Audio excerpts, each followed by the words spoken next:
এই সমাজের কিছু লোক স্বামী স্ত্রীর মধ্যে সামান্য মনোমালিন্য হলেই দ্বিতীয় বিয়ের জন্য উস্কানিমূলক কথা বলে থাকে, এই বিষয়ে যদি কিছু বলতেন।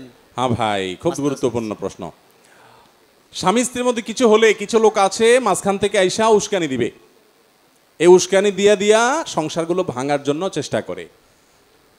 কিছু লোক আছে নিজেদেরকে নারীদের পক্ষের, নারীদের হিতাকাঙ্ক্ষী এরকম প্রমাণ করার চেষ্টা করে। কিছু হলেই ফুসলাবে, মহিলারে ফুসলাবে, আরে রাখ, নিজের পায়ে নিজে দাঁড়া। স্বামীরে ফুসলাবে, আরে একটা গেলে 10টা আসবে। এইরকম উস্কানি দেওয়া মানুষগুলোকে আমি বলি মানুষরূপী শয়তান, মানুষরূপী ইবলিস। ইবলিস তার উপরে ভর করেছে, বা এটা ইবলিস মানুষের রূপ ধরে এসেছে। অন্তত ইবলিসীয় কর্ম এটা, যে দাম্পত্য জীবনে ফাটল সৃষ্টি করার জন্য উদ্যোগ গ্রহণ করে। মহিলাকে এসে বলবে, ভাবি আপনার ভাগ্যটা আসলে খারাপ ভাবি, আল্লাহ আপনারা যে চেহারা দিছে, যে সৌন্দর্য দিছে ভাবি, আপনার রাজপুত্রের মতো ছেলে পাওয়ার কথা। আহা, ভাবি তখন ফুলে ফেটে চিন্তা করে, হায় হায়, ঠিকই তো একটা অমানুষ আমার নসিবে পড়লো। এই তাদের মধ্যে একটা দূরত্ব তৈরি হয়ে যায়। আবার ছেলেকে দেখা গেল কেউ বলল যে ভাই আপনার মতো এরকম রাজপুত্রের মতো চেহারা, মাশাআল্লাহ, কোনটা আপনার নাই, কিন্তু ভাবি আসলে আপনার কেয়ার করে না। হা ভাইরা আমার, এই জন্য নবী করিম সাল্লাল্লাহু আলাইহি সাল্লাম বলেছেন যে মহিলাদের যে গুণ বৈশিষ্ট্য, কোনো পুরুষ যেন তার বইয়ের গুণ বৈশিষ্ট্য এগুলো অন্য পুরুষের কাছে গাল গল্প না দিয়ে বেড়ায়। অনেক পুরুষ আছে এমনভাবে গল্প দেয় বইয়ের ব্যাপারে, মনে হয় যে সে সুখের মহাসমুদ্রে আছে, আসলে বাসা সারাদিন চুলাচুলি হয়। বুঝেন নাই কথা? বেকুব পুরুষ যারা, তারা এটা শুনে এবার নিজের বউর ব্যাপারে মন খারাপ করে, হায় হায়, তাহলে আমারটা কি? এর বউ বলে এত তরকারি রাঁধতে পারে, এত আইটেমে ফিটা বানাতে পারে, হান করতে পারে, তান করতে পারে, আমারটা আর কি জানে। খবরদার, এগুলো সব ইবলিস করে থাকে। আল্লাহ রাব্বুল আলামিন আপনাকে যে স্ত্রী দিয়েছেন, যে স্বামী দিয়েছেন, তার মধ্যে ভালো গুণ খোঁজার চেষ্টা করবেন। মনে রাখবেন, পৃথিবীর প্রত্যেকটা মানুষ ইউনিক, প্রত্যেকটা মানুষের মধ্যে ইউনিকনেস আছে, পৃথক কিছু বৈশিষ্ট্য আছে যেগুলো অন্যের মধ্যে নাই। অতএব আপনার স্ত্রী আপনার চরিত্র হেফাজতে সহযোগিতা করে, শুধু এই একটি কারণে আপনি স্ত্রীর কাছে শুকরগুজার থাকা উচিত। ঠিক একইভাবে একজন স্ত্রী তার স্বামীর শুকরগুজার থাকা উচিত। যারা এই একে অন্যের বিরুদ্ধে ক্ষিপ্ত করে দেয়, উস্কে দেয়, এগুলোকে কানে নেওয়া উচিত না, সিরিয়াসের সাথে ভাবা উচিত। কত সংসার ভেঙে খান খান করে দিছে, এবার মহিলা রাস্তা রাস্তা ঘুরছে, অথবা তালাক দিয়ে পুরুষটা দেখা গেল রাস্তা রাস্তা ঘুরছে। বেশিরভাগ তালাক দেওয়া মানুষগুলো, আমার ব্যক্তিগত ক্ষুদ্র অবজারভেশন, যে মনে করে বিয়ে যতদিন থাকে ততদিন মনে করেন একটা অমানুষের সাথে আছে আমি, এর সাথে পৃথক হয়ে গেলে এর থেকে মনে হয় আমি সুখ শান্তি পাবো। একটা পর্যায়ে অনেক দিন পরে এসে মাসালাটা জিজ্ঞাসা করতে আসে, হুজুর আমাদের একসাথে হওয়ার কোনো সুযোগ আছে কিনা। ম্যাক্সিমাম মানুষ এক সময় পরে বুঝতে পারে যে তার দোষগুলো দেখছি, অনেক গুণ ছিল যেগুলো আমি দেখি নাই, তখন মিশতে চায়। আর তালাক দেওয়ার সময় এমন তালাক দেয়, বউরে দেয়, বোর 14 গোষ্ঠী সহ দেয়। 3 তালাক দেয় না, বলে 3000 তালাক, আরও কি বায়ন তালাক, সালাম তরকার, সিম তালাক, বিভিন্ন তালাক দেয়। তো এই সমস্ত তালাক দেওয়ার ক্ষেত্রে সুন্নাহ ফলো না করার কারণে আর নেয়ার সুযোগও অনেক সময় থাকে না। আল্লাহ আমাদেরকে হেদায়েত দান করুন।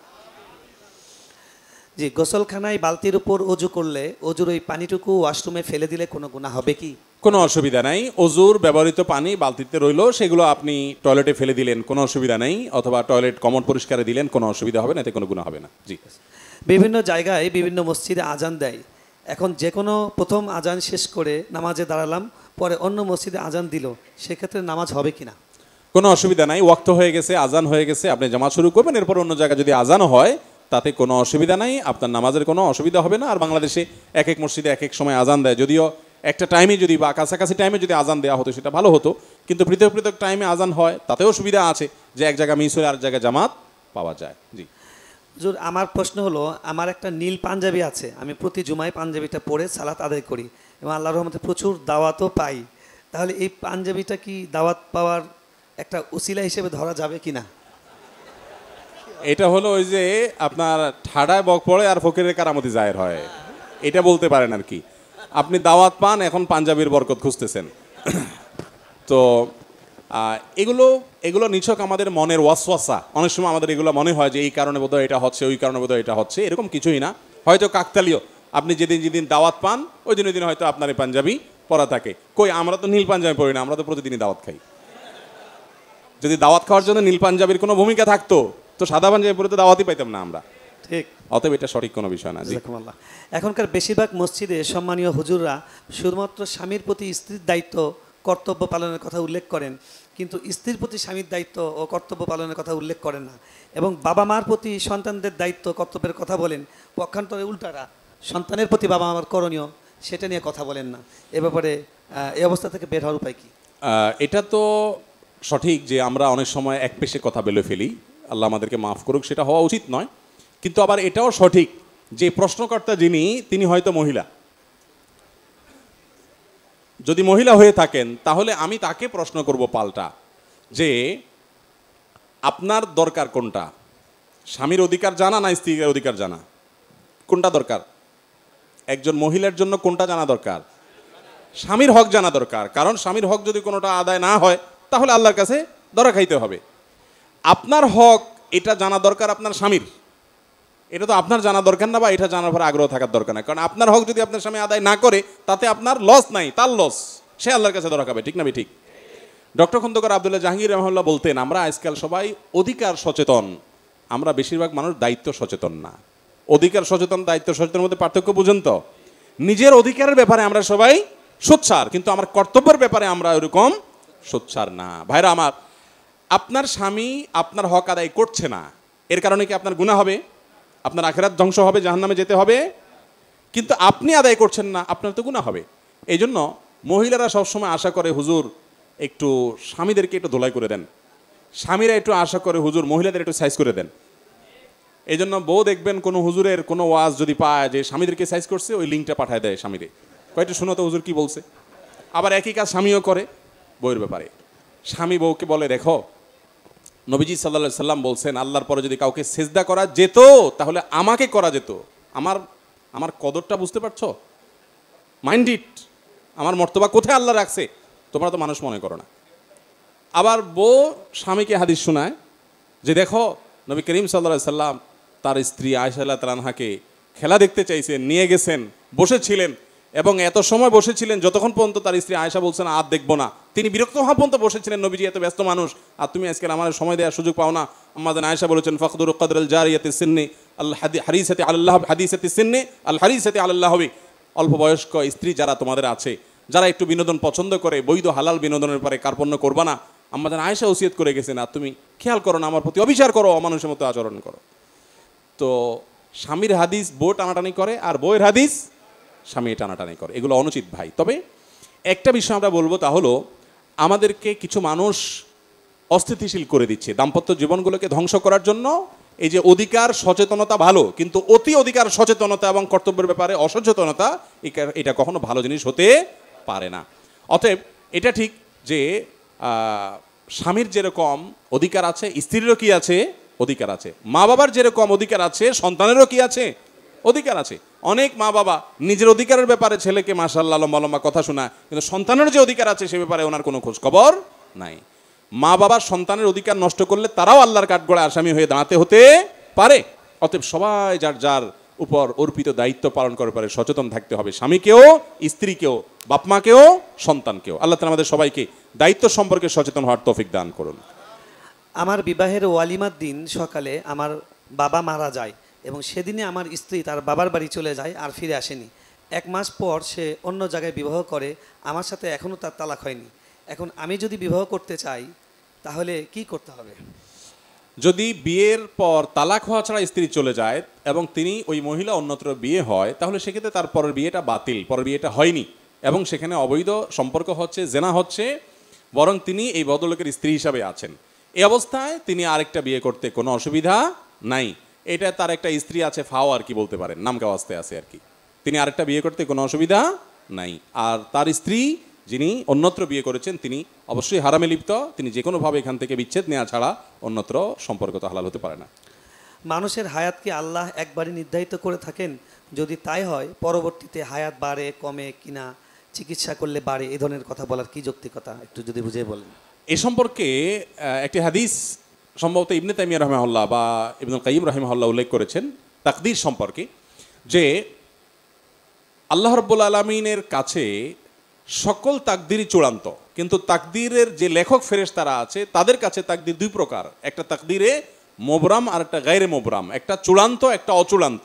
ধরুন একটা মানুষ তিনি অসুস্থ হয়েছেন বা অ্যাক্সিডেন্ট করেছেন, এখন সে যদি টাইমলি হাসপাতালে যায় ট্রিটমেন্ট করে তাহলে সে এই পরিমাণ হায়াত পাবে। এটা হলো ঝুলন্ত মুআল্লাক বলতে পারেন। আরেকটা হলো যে না, প্রত্যেকটা মানুষের একটা লিমিটেড একটা ফিক্সড বাজেট আছে। ফর এক্সাম্পল আপনার 50 বছর আপনার বাজেট আছে হায়াত, বাকি আপনার লাইফস্টাইলের উপরে আপনার পদক্ষেপের উপরে নির্ভর করে আরও 30 বছর 20 বছর 40 বছর আপনি বাঁচবেন বা বাঁচবেন না, সেটা আপনার পদক্ষেপের উপর নির্ভর করে যে আপনি স্বাস্থ্য সচেতন, আপনি সতর্ক, এসব কারণে আল্লাহ তাআলা বা আপনি নেকামল করলে রিজিক বাড়ে, হায়াত বাড়ে, সেগুলোর কারণে আপনার হায়াত এক্সটেনশন হবে, কিন্তু ফিক্স একটা আছে। তো তাকদীর লেখক ফেরেশতা তিনি ফিক্সডটা জানেন, আর যেটা ফিক্সড না বান্দার আমলের উপরে, সতর্কতার উপরে, দোয়ার উপরে নির্ভর করে, সেটা আল্লাহ ছাড়া কেউই জানে। আল্লাহর কাছে সবই চূড়ান্ত, আল্লাহর কাছে কোনো অচূড়ান্ত বলতে কিছু নাই, বাট আমাদের কাছে এবং ফেরেশতার কাছে কিছুটা অচূড়ান্ত থাকে। সেই কারণে বলা যায় যে চিকিৎসা করা হয় না, এই লোকটা দুনিয়া থেকে চলে গেছে, এটাকে উসিলা হিসাবে বলা যায় এভাবে। কিন্তু এই ক্ষেত্রে সাবধান থাকতে হবে, কারণ এটা তাওহীদের প্রশ্ন। এমন কোনো কথা না হয়ে যায় যেন আমি আল্লাহর তাকদীরের উপরে এই দুনিয়ার আসবাবকে প্রাধান্য দিয়ে সেটাকেই মূল কারক হিসাবে নির্ধারণ করে ফেলি। বাকি আমাদের কর্মের কারণে তাকদীর হায়াত বেশি বা কম হতে পারে হাদিসের আলোকে। জি, মসজিদের কাজের জন্য টাকা উঠানো হয়, অনেক লোক আছে যারা সুদ ঘুষ খায়।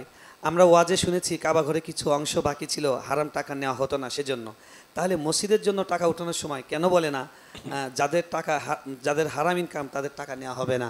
আলহামদুলিল্লাহ, এই মসজিদের ছাদ নির্মাণের সময় আমার মনে আছে বলেছিলাম, সাহস করে বলেছিলাম যে হারাম টাকা যারা তারা দিবেন না, মসজিদের কাজ 7 বছর লাগুক, কোনো অসুবিধা নেই। মনে আছে আপনাদের? আলহামদুলিল্লাহ, এটা তো সুন্দর কথা এবং সুন্দর দরকারি প্রশ্ন। আজকাল মসজিদ মাদ্রাসা বলেন আর ওয়াজ মাহফিল বলেন আর যাই বলেন, আমরা চাই সেটা চাকচিক্যময় হোক, টাকা হালাল হোক বা হারাম হোক, সেটা নিয়ে আমাদের তেমন কোনো মাথা ব্যথা থাকে না। প্রশ্নকর্তা যেটা বলেছেন সঠিক তথ্য। আপনারা যারা মক্কা গিয়েছেন তারা দেখেছেন, যারা অনলাইনে বা ভিডিওতে দেখেছেন তারাও জানেন যে কালো গিলাপে মোড়ানো কাবা ঘর বাইতুল্লাহ, এই মসজিদ, এটার এক পাশে বুক পরিমাণ ওয়াল উঁচু করে রাউন্ড করা আছে। এটা মূলত কাবার ভেতরের অংশ ছিল। নবী করিম সাল্লাল্লাহু আলাইহি সাল্লামের দাদা আব্দুল মুত্তালিবের আমলে যখন কাবা পুনর্নির্মাণ করার সংস্কার করার উদ্যোগ নেওয়া হয়, তখন তারা মুশরিক ছিলেন মক্কার মানুষেরা, কিন্তু তাদের মধ্যে হালাল হারামের চেতনা ছিল। তারপরও তারা হালাল হারামের চেতনা থাকার কারণে ঘোষণা দিয়েছেন যে হারাম টাকা মক্কায় কাদের কাদের ইনকাম আছে এলাকার তো সবাই জানে, সেগুলো আমরা আল্লাহর ঘরে নেব না, আল্লাহর ঘরে শুধু হালাল টাকা নেব। তো হালাল টাকা তো সবসময় কমই থাকে, তো টাকা কম উঠছে, যার কারণে তারা এই ঘরটাকে, আল্লাহর ঘরটাকে পুরোটাকে বিল্ডিং বানাতে পারেন না। যেটাকে পার্সেন্ট করছেন টাকার অভাবে, অর্থের অভাবে, বাকিটাকে ওয়াল দিয়ে উঁচু করে রাউন্ড দিয়ে রেখেছেন। আজও পর্যন্ত সেটা সেভাবেই রেখে দেওয়া আছে।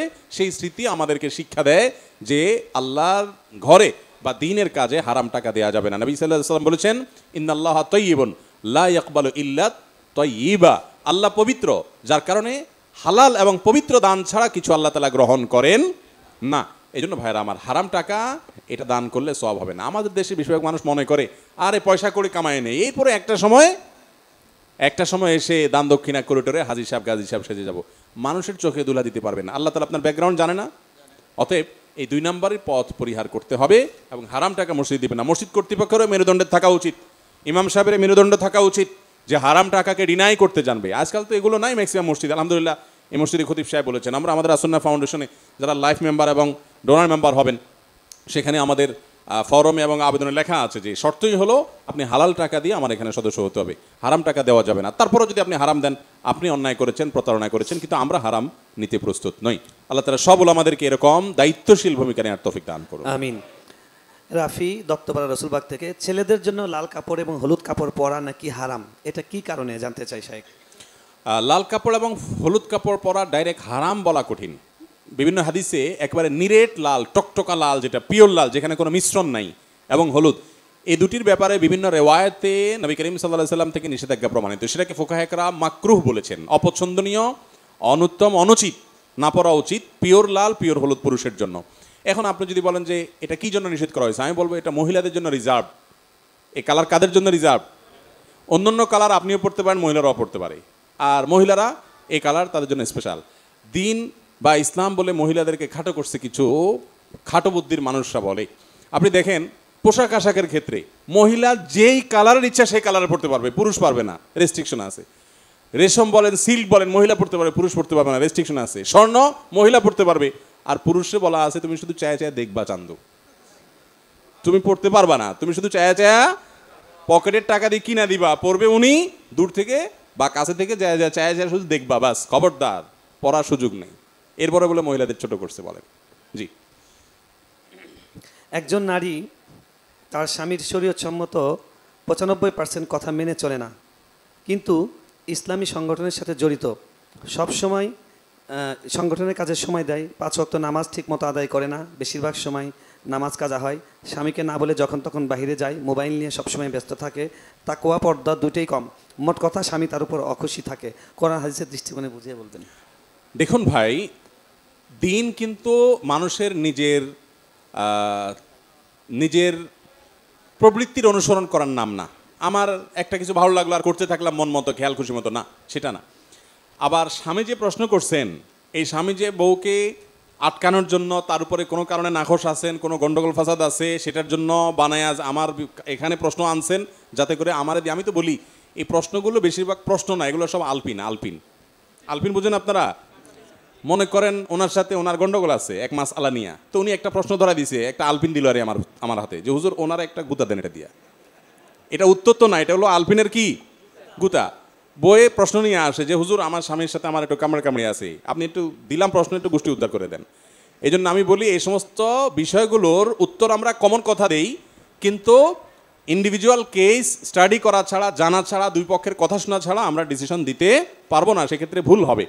তো মহিলা হোক আর পুরুষ হোক, যেই হোক, দিনের কাজ করতে গেলে, দাওয়াতের কাজ করতে গেলে, অনেকে আছে মহিলা তবলিগের কাজ করে, তবলিগে যায়, স্বামীর খোঁজখবর নেয়, জিজ্ঞেসও করে না, পোলাপানের খোঁজখবর না, সংসারের পরে উদাসীন না, এটা না যায়। আপনি স্ত্রী হলে আপনার স্বামীর নির্দেশনা মেনে চলা, তার সাথে থাকা, তার নির্দেশ অনুযায়ী চলা আপনার জন্য অপরিহার্য। তার নির্দেশের বাইরে গিয়ে আপনি ইসলাম প্রচারের কাজ আপনার খেয়াল খুশি মতো করার সুযোগ আপনাকে ইসলাম দেয় নাই। আপনি স্বামীর আনুগত্য করবেন, ওইটা আপনার উপরে ফরজে আইন না। ফরজে আইন হলে তাহলে স্বামীর নির্দেশ ছাড়াও আপনি করতে পারতেন। আপনি বাইরে গিয়ে দাওয়াতি কাজ করবেন, ইসলাম প্রচারের কাজ করবেন, অথবা যখন খুশি তখন যার কাছে দাওয়াত নিয়ে চলে যাবেন, স্বামী সংসার সব ফেলে রেখে, এই সুযোগ কিন্তু ইসলাম দেওয়া হয়নি। আল্লাহ তাআলা দাওয়াতের কাজ পুরুষদেরকেও করতে বলেছেন, মহিলাদেরকেও করতে বলেছেন, কিন্তু এটা কখন ফরজে আইন হয়, কখন আপনার সাধারণ থাকে, কখন ফরজে কিফায়া থাকে, কখন নফল হয়, এগুলো জানতে হবে, মাত্রা জ্ঞান থাকতে হবে। আজকাল আমাদের মা বোনদের জন্য আমি সবসময় একটা কথা বলার চেষ্টা করি, দেখুন মা বোনদের জন্য একটা আমল আছে, তিতা করল্লার মতো আমল, ভয়ঙ্কর তিতা করল্লার তিতা যেরকম মানুষ খেতে চায় না, আমাদের মা বোনরা সে আমলটা করতে চায় না। সেটা কি? স্বামীর আনুগত্য। সেটা কি রে ভাই? এই কথা শুনলে আমাদের বেশিরভাগ মা বোনদের মাথা গরম হয়ে যায়, বলে কি হুজুর, আনুগত্য করতে চায় না। কোন এক সালাফ বলেছেন, মহিলা, যে আমাদের স্বামীদেরকে আমরা শ্রদ্ধা করতাম প্রজারা রাজাদেরকে যেরকম শ্রদ্ধা করে। আজকাল আমাদের মা বোনরা নানা প্রপাগান্ডায় তারা প্ররোচিত হয়ে তারা স্বামীদের সাথে রীতিমতো টেক্কা দেয়, বেয়াদবি করে, আনুগত্য তো দূরের কথা মানুষও মনে করতে চায় না। ওই যে একটু আগে প্রশ্ন শুনছেন, মায়ের দেওয়ার অনুমতি চাইতেছে। চিন্তা করেন কোথায় গেছে দুনিয়া। আল্লাহ তাআলা আমাদেরকে বোঝার তৌফিক দান করুন। ব্যবসা করার সুন্নত আমরা জানি, কিন্তু ব্যবসাতে মিথ্যা কথা বলা কি ঠিক? ব্যবসা করা সুন্নাত এবং ভালো কাজ, বেশিরভাগ রিজিক আল্লাহ তাআলা ব্যবসায় রেখেছেন, এটা উত্তম শরিয়া দৃষ্টিকোণ থেকে। কিন্তু মিথ্যা কথা যখন বলে মানুষ, তখন ব্যবসা আর হালাল থাকে না, সেটা গুনাহে পরিণত হয়, হারাম উপার্জনে পরিণত হতে পারে। এই জন্য নবী করিম সাল্লাল্লাহু আলাইহি ওয়াসাল্লাম বলেছেন, আত-তুজ্জারুস সাদুকু মা'আন নাবিয়্যিনা ওয়াস-সিদ্দিকিনা, যারা সত্যবাদী ব্যবসার ক্ষেত্রে, এরা কিয়ামতের ময়দানে নবীদের সাথে, সিদ্দিকদের সাথে উঠবে। ভাইরা আমার, বেশিরভাগ দোকানদাররাই 2 নম্বর কথা ছাড়া দোকানদারি করতে পারে না, ডাহা মিথ্যা কথা বলে ফেলে। হ্যাঁ, অনেক সময় দেখা যায় দাড়ি পাকা মানুষ, মাথায় টুপিও আছে, নামাজ কালামও পড়ে মাশাআল্লাহ, কিন্তু ঝাঁপটা টেনে দিয়ে ইন্ডিয়ান মশারি আর দেশি মশারি মিক্স করে তারপর দেশি মশারি বলে বেশ আছে না নাই? বিভিন্ন সেক্টরে আছে। মনে রাখবেন, সত্য কথা বলে ব্যবসা করলে কেনা বেচা একটু কম হবে, লাভ একটু কম হবে, বিনিময়ে আপনি জান্নাত পাবেন ইনশাআল্লাহ। আপনি নিজে সৎ থাকবেন। অতএব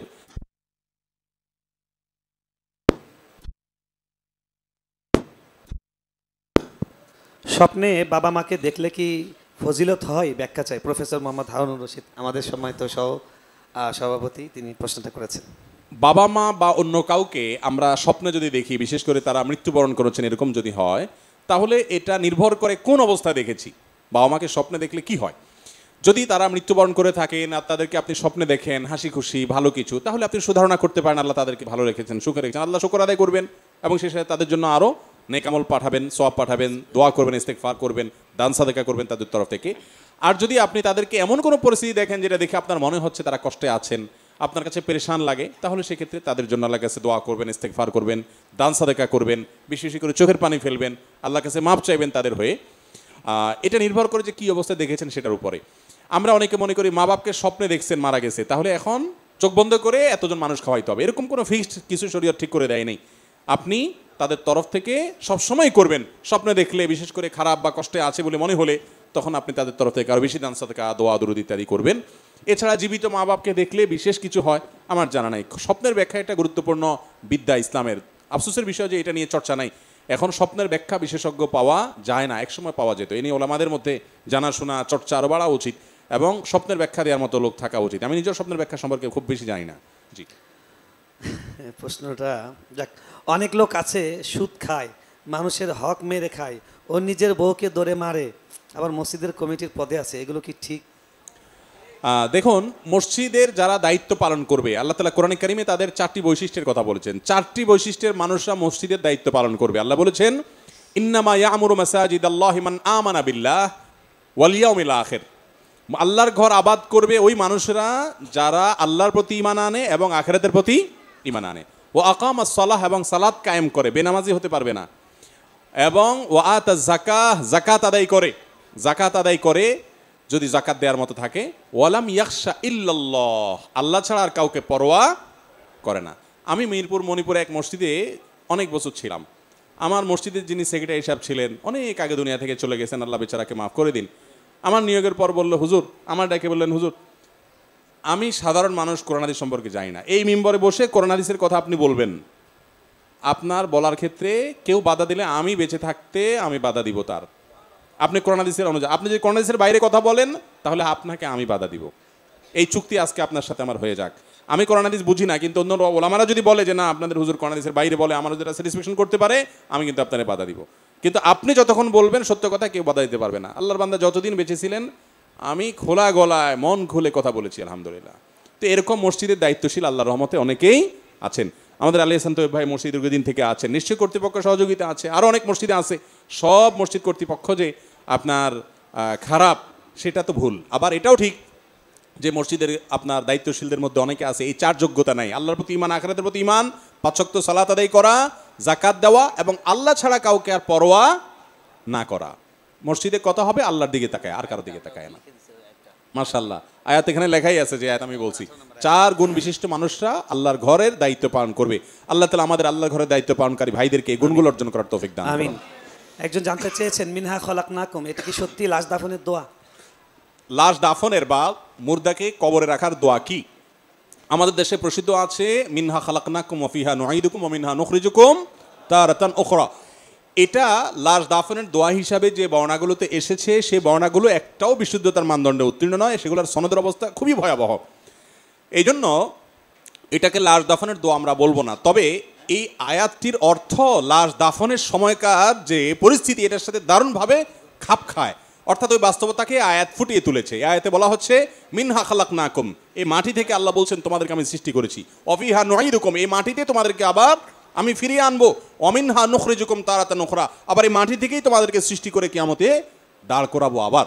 তো এই জন্য এই আয়াতের অর্থের সাথে দাফনের পরিস্থিতির মিল আছে, বাট দাফন করার সময় আয়াত পড়তে হবে, সেটি বিশুদ্ধ হাদিস দ্বারা প্রমাণিত নয়। তাহলে কোনটা পড়বেন? তিরমিজির হাদিসে আসছে বিসমিল্লাহি ওয়া আলা মিল্লাতি রাসূলিল্লাহ, কোন কোন রাওয়ায়াতে আসছে বিসমিল্লাহি ওয়া আলা সুন্নাতি রাসূলিল্লাহ বলে লাশকে মাটিতে রাখবেন। ইনশাআল্লাহ। 11:30 প্রায় বেঁচে গেছে, আর মনে এটা লাস্ট প্রশ্ন নিয়ে নিই। আমার সমস্যা না, আমি ফজর পর্যন্ত চালাতে পারবো। আপনারা কি আমাদের বাচ্চাদের কিছু পুরস্কারের ব্যাপারে একটু আছে, ওদেরকেও একটু পুরস্কার দেওয়াটা দরকার, কি বলেন? হ্যাঁ, আমরা একটা সংক্ষেপে দেই, বলেন সংক্ষেপে দেই। সংক্ষেপে, বেতের নামাজের উত্তম পন্থা কোনটি? অনেকগুলো পদ্ধতির মধ্যে কোনটা উত্তম? বিতরের সালাত, এটার অনেকগুলো পদ্ধতি আছে, হাদিস দ্বারা প্রমাণিত সবগুলো পদ্ধতি পড়া যেতে পারে, একাধিক পদ্ধতি রয়েছে। আমরা এটা নিয়ে অনেক বাড়াবাড়ি করি এবং একটাকে শুদ্ধ করে বাকি হাদিস থেকে প্রমাণিত হলেও সেগুলো বিরোধিতা করি, এটা অনুচিত একেবারে। হাদিস দ্বারা যতক্ষণ পর্যন্ত প্রমাণিত হবে ততক্ষণ পর্যন্ত আমরা বিতর পড়তে পারি ইনশাআল্লাহ। সব মহিলাদের নিয়ে প্রশ্ন, স্বামী স্ত্রীর অভিযোগ, স্বামীর অবাধ্য, নামাজ পড়ে না, রোজা রাখে না, বেপরদায় চলাফেরা করে, মুখে মুখে তর্ক করে, এই অবস্থায় স্বামীর কি করণীয়? এই বিষয়ে আমাদের মনে হয় আগের প্রশ্নের উত্তরে চলে গেছে কথা, নতুন করে মনে রিপিট না করলেও চলে। জি জি, এরপরে চলো। একজন জানতে চেয়েছেন যে পাত্রী দেখতে গেলে তো তখন পাত্রীর চেহারা হাত দেখতে হয়, কথা বলতে হয়, তাহলে তখন তো বিয়ে হওয়ার আগ পর্যন্ত উনি গায়রে মাহরাম, এক্ষেত্রে গুনাহ হবে কিনা, ছেলের এবং মেয়ের গুনাহ হবে কিনা? বিয়ের জন্য পাত্রপাত্রী একে অন্যকে দেখতে পারে। নবী করিম সাল্লাল্লাহু আলাইহি সাল্লাম একজন বিয়ে করতে চাইছেন, তাকে বলেছেন ফানজুর ইলাইহা, তুমি তাকে দেখে নাও। দেখে নিলে দুইটা লাভ, এক হলো কোনো দোষ ত্রুটি থাকলে তুমি সেটা আগে ভাগে সিদ্ধান্ত নিতে সুবিধা হবে, দ্বিতীয়ত হলো বিয়ের আগে দেখে নিলে তাদের মধ্যে পারস্পরিক ভালোবাসা বৃদ্ধি হয়। এই জন্য দেখে নেওয়া এটা জায়েজ আছে, বরং সুন্নাহ। তো এমনিতে তো দেখা জায়েজ নাই, কিন্তু কোনো মেয়েকে যখন বিয়ের সিদ্ধান্ত নিবে, কোনো মেয়ে কোনো ছেলেকে বিয়ের সিদ্ধান্ত নিবে, তখন বিয়ের ব্যাপারে প্রাইমারি কথাবার্তা শেষ, এখন শুধু দেখা দেখির পর্যায়ে পছন্দ হলে করবে, তাহলে সেক্ষেত্রে একে অন্যকে দেখাতে কোনো অসুবিধা নাই। কিন্তু তাই বলে এই না যে পাত্রীকে পাত্রের 14 গোষ্ঠী পুরুষরা সবাই দেখবে, সেটা কিন্তু জায়েজ না। অনেক সময় দেখা যায় যে পাত্রীকে দেখার জন্য পাত্রের মামা, পাত্রের খালু, পাত্রের চাচা, পাত্রের দুলাভাই, পাত্রের বড় ভাই, দুনিয়ার সব মানুষ এসে বাজারে গরু ছাগলের মতো করে ওই পাত্রীকে দেখে আয়োজন করে। এটা নাজায়েজ কাজ এবং গুনাহের কাজ। বিয়ে করবে যে, দেখবে কে? সে। এমনকি পাত্রের বাপও দেখতে পারবে না বিয়ের আগে। এখন মুশকিল হলো আজকাল এটা বাপেরা বলবে বাবারে বিয়ের আগে এই ঠেলা, বিয়ে করলে জানে কি করবে, এগুলা মূর্খতা এবং অজ্ঞানতা। বিয়ের পরে শ্বশুর হিসাবে দেখা দিতে পারবে, কিন্তু বিয়ের আগ পর্যন্ত শুধু পাত্র দেখবে ছেলে হিসাবে, আর পাত্রপক্ষের মেয়েরা দেখবে, পাত্রে অন্য কেউ দেখবে না। আবার দেখবে এর মানে এই না যে দেখতেই থাকবে দেখতেই থাকবে। অনেকে আছে বিয়ের আগে দিনকে দিন মাসকে মাস পর্যন্ত যোগাযোগ, আসা বসা, উঠা, আড্ডা মারা দিনকে দিন, এগুলো জায়েজ নাই। দেখার একটা আনুষ্ঠানিকতা থাকবে, সীমাবদ্ধতা থাকবে, শরিয়ার গণ্ডির মধ্যে থেকে দেখেই থাকবেন বছরকে বছর ধরে, এরপরে বলবেন এবার বিয়ে শাদী যাবো, এই 2 নম্বরই জায়েজ হবে না। কিছু মেয়ের পরিবার বিয়ের সময় দেনমোহর করতে হবে, শর্ত দেয় 5 লাখ টাকা বা 2 লাখ টাকা, না হলে মেয়েকে বিয়ে দিবে না। ইসলাম কি বলে? মোহর যত কম হয় সে বিয়ে তত কল্যাণকর হয়। ইন্না আযামান নিকাহি বারাকাতান আইসারুহা মাউনাতান, যে বিয়েতে খরচ যত কম, মোহর যত কম, সেটা যত কল্যাণকর হয়। কিন্তু একটা মেয়ের মর্যাদা অনুযায়ী তাকে দেওয়ার সামর্থ্য ছেলে পক্ষ থাকলে সেটা দিতে আবার কার্পণ্য করা উচিত না। নবী করিম সাল্লাল্লাহু আলাইহি সাল্লামের যুগে মোহরের যে ফিগার ছিল, তখন মানুষের গড় আয় ইত্যাদি কি ছিল, সেই তুলনায় কম ছিল না একেবারে। অতএব মেয়েদেরকে যেন তেনভাবে মোহর দেওয়ার চেষ্টা যেরকম ভুল, এর চেয়ে বড় ভুল হলো আমাদের সমাজে মোহরটা এটা একটা শো আপের ব্যাপার হয়ে গেছে এখন। 10 লাখ 20 লাখ 30 লাখ নামকে অস্তে, আবার অনেকে এটাকে জাস্ট বিয়ে টিকা রাখার জন্য একটা গ্যারান্টি হিসাবে ধরে রাখছে। আরে ভাই, বেশি মোহর কেন ধরে, যাতে তালাক দিতে না পারে, যে তালাক দিবে সে বুঝে এদিকে তাকায় থাকবে। তো বিয়ের আগে যদি নেগেটিভ চিন্তা করেন সংসার টিকবে কিভাবে? এই জন্য মেয়ের বাবারা মহারণা কমায় দেন, অর্থাৎ কমায় দেওয়া বলতে এটাকে সহনীয় পর্যায়ে নিয়ে আসেন, যাতে করে বিয়ে সহজ হয়। বিয়ে কঠিন করবেন, জেনা সহজ হয়ে যাবে। জি, এই প্রশ্নটা কয়েকজন করেছেন। আরও একটা চিরকুট এসছে, সৌদি সরকার মহিলাদের হজ উমরার জন্য মাহরাম ছাড়াই অনুমতি প্রদান করেছে, এটা এই শরীয়ত কি বলে? নারীরা আসলেই কি মাহরাম ছাড়া যেতে পারবে? মাহরাম ছাড়া মহিলারা হজ এবং ওমরা করতে আগে সৌদি সরকারের পক্ষ থেকে আইনিভাবে বাধা ছিল, যার কারণে আপনি সৌদি এম্বাসিতে ভিসার জন্য পাসপোর্ট জমা দিলে, কোনো মহিলার পাসপোর্ট জমা দিলে সাথে একজন মাহরামের পাসপোর্ট থাকতে হতো, দেখাতে হতো যে উনি ওনার মাহরাম, তারপরে ভিসা পাইতো। এখন সৌদি সরকার এই শর্ত তুলে দিয়েছে। আমি বলি, সৌদি সরকারের যদি ফিনান্সিয়াল কোনো টার্গেট থাকে যে আমার বেশি বেশি হাজি আসলে ডলার বেশি আসবে দেশে, তাদের সে উদ্দেশ্য যদি থাকে, তারা সেই কারণে তাদের আইন পরিবর্তন করতে পারে, কিংবা তাদের কোনো কারণে দৃষ্টিভঙ্গি চেঞ্জ করতে পারে, বৈশ্বিক কোনো পলিটিক্সের কারণে তারা তাদের দৃষ্টিভঙ্গি চেঞ্জ করতে পারে। কিন্তু শরীয়তের বিধান এটা সৌদি সরকার কেন, পৃথিবীর কোনো সরকারের ডিসিশনে চেঞ্জ হবে। খোদ সৌদি আরবের ওলামা ইকরামই এটাকে জায়েজ বলেন না, এবং সারা বিশ্বের বেশিরভাগ ওলামা ইকরাম এটাকে জায়েজ বলেন না। নবী করিম সাল্লাল্লাহু আলাইহি ওয়াসাল্লাম বলেছেন, লা তুসাফিল মারআতু ইল্লা মা আদি মাহরামিন, কোনো মহিলা মাহরাম ছাড়া সফর করবে না। এই হাদিস শোনার পর এক সাহাবী বলেন, ইয়া রাসূলুল্লাহ, আমি তো আপনার সঙ্গে জিহাদে যাওয়ার জন্য নাম লেখাইছি। নবী সাল্লাল্লাহু আলাইহি ওয়াসাল্লাম বলেছেন, তোমার জিহাদে যাওয়া লাগবে না। ও, তিনি বলেছেন নাম লেখাইছি জিহাদের জন্য, এদিকে আমার স্ত্রী হজ করতে গেছে। নবী সাল্লাল্লাহু আলাইহি ওয়াসাল্লাম বলেছেন, তুমি স্ত্রীর সাথে হজে যাও, তোমার জিহাদে যেতে হবে না। তার মানে কি, মাহরাম ছাড়া মহিলারা সফর করবে না। এখন আপনি বলবেন মহিলাদের উপরে সব বাইন্ডিংস। আরে ভাই, আমি সবসময় বলার চেষ্টা করি, মহিলাদেরকে আল্লাহ তাআলা কি সম্মান দিয়েছেন, যে পুরুষ তুমি হজে যেতে চাও চলে যাও, তুমি বিপদে পড়ো না, অ্যাক্সিডেন্ট করো না, ঠ্যাং ভাঙে, তোমারটা তুমি বুঝে পড়াও। কিন্তু মহিলা হজে যাবে, খবরদার স্বামী ভাই তোমরা কেউ না কেউ সাথে যাও, টেক কেয়ার করো। তার প্রেসিডেন্টের মতো, যে প্রেসিডেন্ট যাচ্ছে তার সাথে গার্ড থাকতে হবে। আচ্ছা, আমাদের মহামান্য প্রেসিডেন্ট যদি বলেন যে আমি কালকে একটু কারওয়ান বাজারে গিয়া মন খুলে একটু তরকারি বাজারে হাঁটবো একটু, এই বন্দি জীবন আর ভালো লাগে না, উনি মাঝে মধ্যে বক্তব্য বলেনও। যদি উনি বলেন যে তোমরা সব গার্ড টার্ড সরে যাও, আমি একটু লোকাল বাসে উঠবো, কতদিন একটু উঠি না, ওনাকে এই অনুমতি দিবে? গার্ডরা কোনো অবস্থাতে বঙ্গভবন থেকে বলবে না স্যার, আপনাকে বাইরে যেতে দিলে তো আমার চাকরি নট হয়ে যাবে, জোর করে হলেও আটকাবে। তো এর মানে কি ওনাকে বন্দি করে রাখা, নাকি সম্মানের কারণে? অতএব নারীকে মাহরাম সাথে রাখার যে নির্দেশ, সেই নির্দেশ সম্মানের কারণে। এখন অনেকে বলেন আধুনিক যুগ, এই সুবিধা আছে ওই সুবিধা আছে, শরিয়া সকল যুগের জন্য। অতএব এটাই গ্রহণযোগ্য মত যে মহিলারা হজ ওমরা করার জন্য মাহরাম সাথে নিয়ে যাবেন। মাহরাম নাই, আপনি বাসায় বসে এশাকে নামাজ পড়বেন, ওমরা সওয়াব পাবেন ইনশাআল্লাহ। জি, এই ধরনের কমন একটা বিষয়। আমি যখন বিয়ে করেছি তখন আমার বয়স 20 বছর, আমার স্ত্রীর বয়স 19। এক পর্যায়ে দুজন ঝগড়া করে রাগের মাথায় একে অপরকে একত্রে 3টি তালাক দিয়েছিলাম। পরবর্তীতে এর ভয়াবহতা জানতে পেরে আল্লাহর কাছে তওবা করেছি, এখন আমরা সুখে আছি। তালাক দিয়েছিলাম কিন্তু সুখে সংসার করছে, দুজন দুজনকে প্রচুর ভালোবাসি। এখন আমাদের করণীয় কি? আল্লাহ কি আমাদের মাফ করবেন? ভাই, তালাক এমন একটা জিনিস, এটা তওবা করে ফিরে আসার জিনিস না। তালাক যদি প্রত্যাহার করার মতো হয়, প্রত্যাহারযোগ্য তালাক হয়, তাহলে সেক্ষেত্রে তওবা ছাড়াই আপনি প্রত্যাহার করলেই প্রত্যাহার হয়ে যাবে। অনেক সময় দেখা যায় তালাক 3বার না, কয়েকবার দেওয়া হয়ে গেছে। 2 মাস পর পরই তালাক দেয়, 4 মাস পর পরই তালাক দেয়। এরপরে হুজুর ডাইকে আনে, তওবা পড়ায়।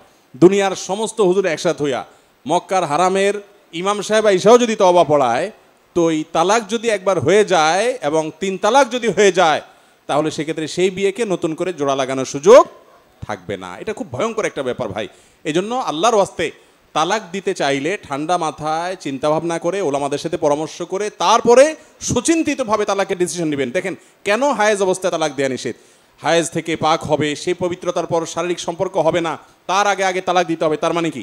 শারীরিক চাহিদা থাকবে, এরপরও তালাক দেওয়ার ডিসিশন নিলে বুঝতে হবে এটা বুঝে শুনে তারপর সে ডিসিশন নিয়েছে। এই জন্য শরীয়ত তালাক যাতে সুচিন্তিত হয় তার জন্য অনেকগুলো পদক্ষেপ নিয়েছে। বারবার তালাক দিয়েছেন, 3 তালাক হয়ে গেছে, যতই ভালোবাসেন আর একত্রে বসবাস করতে পারবেন না। তারপরও তালাকের মাসালা এভাবে সংক্ষিপ্ত ভার্সনে প্রশ্ন উত্তরে কখনো করবেন না।